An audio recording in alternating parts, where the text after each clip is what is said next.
What's up guys, welcome back to the channel. In today's video I want to talk to my subscribers who are really interested in credit cards like I am, because this week there was a big announcement made by Chase that they're going to be changing the annual fee for the Chase Sapphire Reserve card.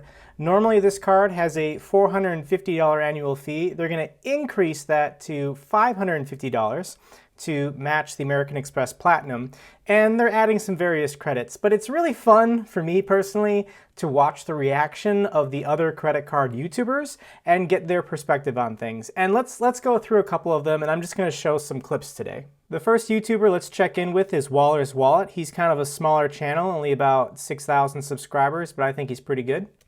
Now, unfortunately, with Chase going this route and adding these benefits while increasing the fee, there are people like me who these added benefits do nothing for me, so it's really hard for me to justify that $550 annual fee on this card. So yeah, I mean, obviously they're giving you credits that have value that can offset the fee, but if you don't live in a big city or you're changing your behavior to use these credits, then the fee increase doesn't have value. Here's Credit Shifu. He's one of the largest channels that we could access, but really barring that, I personally feel that there's nothing wrong with this card. I think if they just kept it as it is, it would be perfect. They don't need to change it. So he was saying, wow, for $450, you know, the way the card was, it was perfect. Why are they changing it? Here's Ask Sebby. I wouldn't do personally, at least, is to do an outrage cancellation, because that doesn't really help you. I think doing something that's irrational for the sake of it is just very stupid. So Ask Sebby in his videos tries to remain as neutral as possible and just wants to give people the tools to evaluate for themselves if they should get or cancel a card. And what's happening here is I personally believe the Chase Sapphire Reserve was too good. And this card has been around for almost 3 years, but I feel like it was deliberately designed that way. It's a $450 annual fee with a $300 travel credit that is easy to use. Anyone can use it. It's brainless. So the effective fee for this card is $150 a year, and you still get multipliers. 3x on dining, 3x on travel. The travel category is very broad, unlike the American Express travel category for 5x. This card has great protections. It's a Visa, so it's usable anywhere, and it included Priority Pass, which people used for lounge access when flying. And holy cow, Chase was taking a huge loss on this card because it was so great. Chase Sapphire card perks costing the company millions. Let's scroll down here. Yeah, Diamond announces profit decline. News of the Chase Sapphire Reserve card's success came at a conference on December 6th, when CEO Jamie Dimon told investors that the card will be responsible for lowering the company's Q4 profits by $200 million, or about a 40% reduction in profit. The game plan for this card was always to operate at a loss in order to get people into the Chase ecosystem.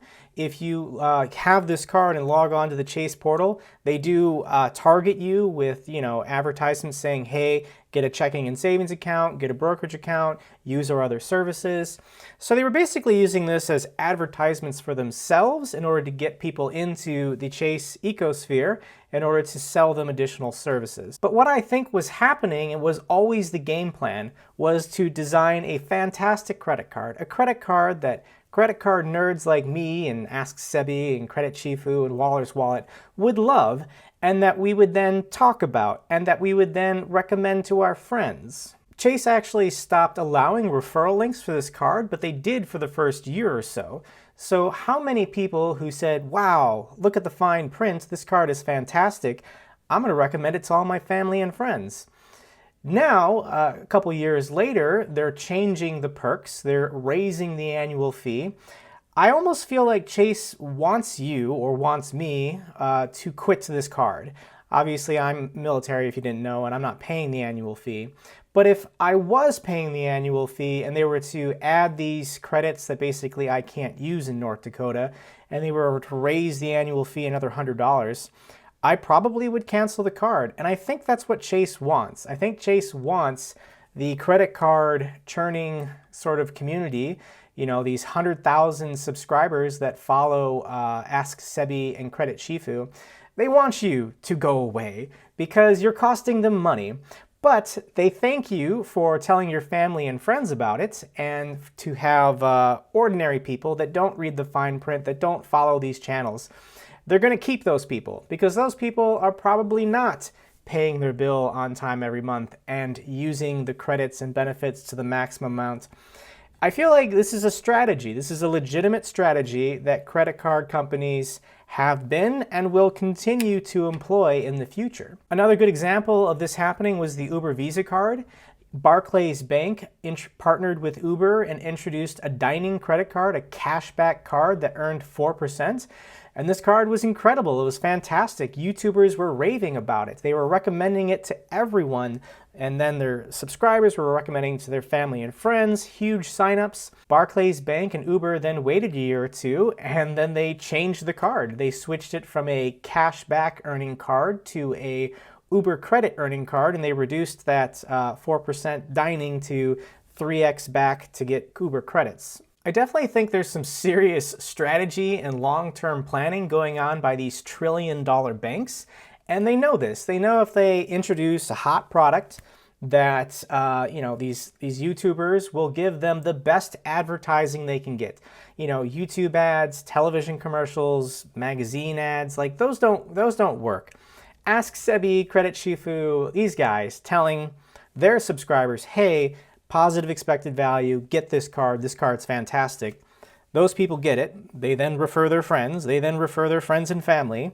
They get huge signups, and then they just switch the card on you. It's basically like you have a different card now, as with the Uber Visa. I just wanted to make that observation and point it out because I never see the other credit card YouTubers talking like this. What was the long-term strategy of Chase or Barclays Bank when they introduced these fantastic products? Okay guys, that's all I got for you today. If you liked this video, give it a thumbs up so the algorithm knows it's good. In addition, consider subscribing. I post weekly about military and finance topics, but I'll cover anything that interests me. And if you have any questions or comments, what do you guys think? Leave me a comment down below. I love hearing from you. And until the next video, take care.